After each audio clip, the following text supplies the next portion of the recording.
Assalamualaikum warahmatullahi wabarakatuh. Alhamdulillahi rabbil alamin. Allahumma shalli ala Muhammad wa ala ali Muhammad. Mari kita selalu bersyukur kepada Allah yang masih mengaruniakan kita banyak sekali kenikmatan. Dan mari kita gunakan kenikmatan dari Allah itu untuk selalu berbuat baik. Mari kita mulai pembelajaran kali ini dengan membaca basmalah. Bismillahirrahmanirrahim. Pada kesempatan kali ini kita akan belajar tentang Asmaul Husna. Asmaul Husna yaitu nama-nama yang baik yang dimiliki oleh Allah Subhanahu wa Ta'ala.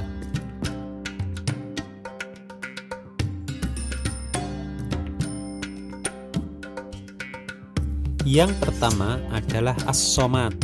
As-Somad artinya Allah Subhanahu wa Ta'ala yang menjadi tumpuan, Allah yang maha dibutuhkan, atau Allah adalah tempat bergantung makhluknya. Manusia selalu memerlukan Allah Subhanahu wa Ta'ala. Allah menciptakan makhluk hidup termasuk manusia dan memenuhi segala kebutuhannya. Kita tidak dapat memenuhi segala kebutuhan tanpa kemurahan Allah. Bila kita bergantung kepada Allah, kita akan menyadari bahwa Allah Maha Kuasa. Allah As-Somad. Kita disuruh meminta kepada Allah karena Allah tempat bergantung. Allah akan memenuhinya. Di dalam surat Al-Ikhlas disebutkan Allahus Somad. Allah tempat meminta segala sesuatu. Jadi kita disuruh meminta kepada Allah. Bagaimana cara meneladani Allah As-Somad? Caranya adalah yang pertama, meyakini bahwa Allah adalah pemberi rezeki. Kita harus menyadari bahwa Allah sebagai tempat meminta atas semua keinginan kita. Kita harus melaksanakan ibadah sebagai rasa syukur kepada Allah. Yang kedua, berdoa hanya kepada Allah. Kita berdoa kepada Allah agar mendapat kenikmatan iman dan Islam serta terhindar dari segala bencana dunia dan akhirat. Yang ketiga, ikhlas dalam beribadah dan beramal soleh, membantu teman, membantu orang tua, berbuat baik yang lainnya banyak sekali. Asmaul Husna yang kedua adalah Al-Muqtadir. Al-Muqtadir artinya Allah yang maha berkuasa. Allah Maha Kuasa atas segala sesuatu. Allah menguasai alam semesta yang berisi matahari, bumi, langit, dan makhluk hidup yang ada di atas bumi dan semua alam semesta yang ada ini. Allah Maha Kuasa atas semua makhluk ciptaannya. Semua yang terjadi di alam semesta ini atas kekuasaan Allah SWT.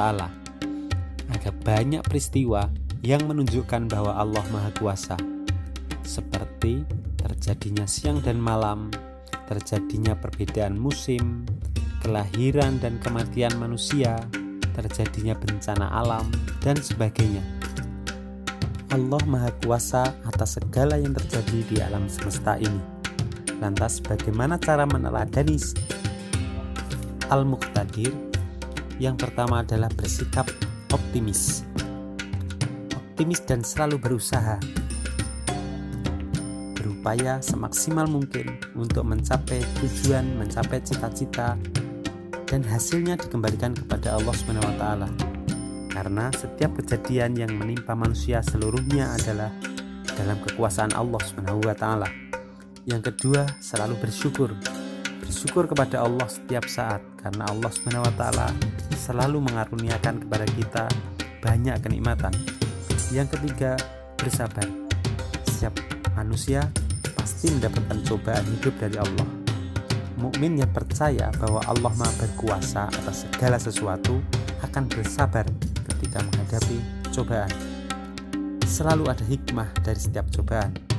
Allah mengetahui kemampuan hambanya dan tidak akan mendapat cobaan melebihi kemampuannya. Yang ketiga, Al-Muqaddim.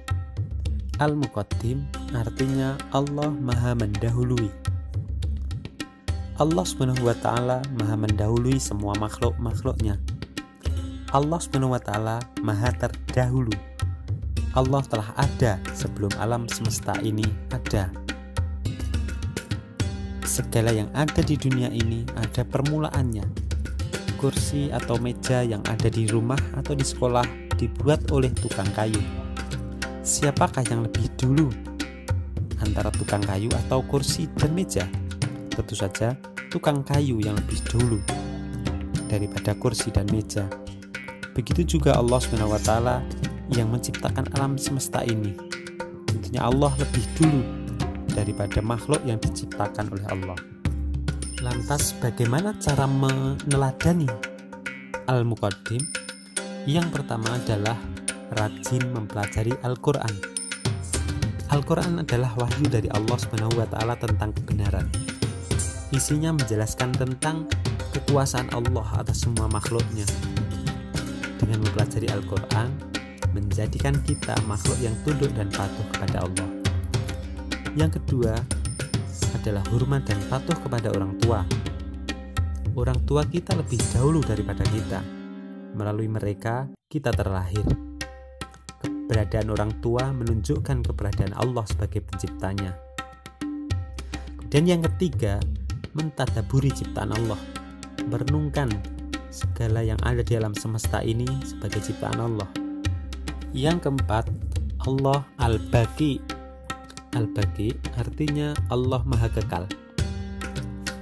Allah itu abadi, tidak akan binasa, tidak sakit, tidak rusak, tidak mati.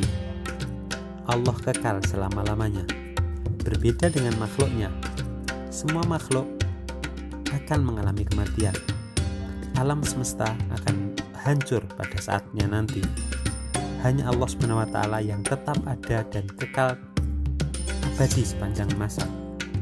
Seperti yang ada di dalam surat Al-Qasas ayat 88. Dan jangan pula engkau sembah Tuhan yang lain selain Allah. Tidak ada Tuhan yang berhak disembah selain Dia. Segala sesuatu pasti binasa kecuali Allah. Segala keputusan menjadi wewenangnya dan hanya kepadanya kamu dikembalikan. Quran Surat Al-Qasas ayat 88. Kemudian cara meneladani Allah Al-Baqi adalah yang pertama, hanya mengharap ridha dari Allah Subhanahu wa Ta'ala. Yang kedua, bersikap istiqomah. Istiqomah adalah keadaan atau upaya seseorang untuk tetap teguh mengikuti ajaran Allah. Manusia yang istiqomah berarti konsisten terhadap pengakuan iman dan Islam serta ikhlas menjalankan perintah Allah Subhanahu wa Ta'ala serta menjauhi larangannya. Yang ketiga, beramal jariah. Amal jariah adalah amal yang pahalanya terus mengalir sampai hari kiamat. Contohnya yaitu ilmu yang bermanfaat, yaitu ilmu yang diamalkan dan diajarkan, serta anak soleh yang selalu mendoakan orang tua. Seorang mukmin yang berusaha mengerjakan amalan-amalan tersebut, amalannya dan pahalanya akan terus mengalir sampai hari kiamat. Demikian pembahasan kita tentang Asmaul Husna, As-Somad, Al-Muqtadir, Al-Muqaddim, dan Al-Baqi. Semoga kita bisa meneladani dengan berbuat yang baik. Terima kasih telah mengikuti pembelajaran kali ini. Kita tutup dengan berdoa. Subhanakallahumma bihamdika asyhadu alla ilaha illa anta astaghfiruka wa atubu ilaik. Wassalamualaikum warahmatullahi wabarakatuh.